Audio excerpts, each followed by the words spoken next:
I went to all girls boarding school. For almost a whole year, I had a close friend there, not knowing she wasn't supposed to exist. Her name was Lydia. At least, that's what she told me. When I first got admitted into the school, I didn't really have friends. Boarding school can be lonely at the beginning. Lydia was one of the first girls who spoke to me. She was quiet, calm, and always appeared when I felt lonely, when I felt most alone. Looking back now, that should have been my first warning. I didn't know she was the spirit of a student who had died 2 years before I ever stepped into that school. The strange thing started slowly. Anytime Lydia gave me food, I would fall sick. At first, it didn't seem serious. I just thought I had a weak stomach. But everything became clear one particular night. That evening, I was extremely hungry. I had finished my provisions. The dining hall served beans, which I hated. Anyone who has been to boarding school knows how it feels to go to bed hungry. At that point, if someone had offered me crumbs, I would have accepted. I hadn't seen Lydia the entire day. Then suddenly, she appeared at my bunk with a bowl of cornflakes and milk. She smiled and said she noticed I didn't go for dinner and decided to check on me. I was so grateful.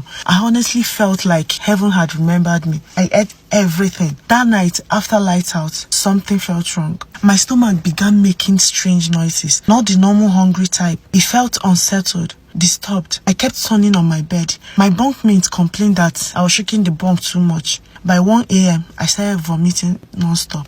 It wasn't normal vomiting. It felt violent, like my body was fighting something. My roommate ran to call the hostel mistress. By the time she arrived, I was already on the floor. I could barely see.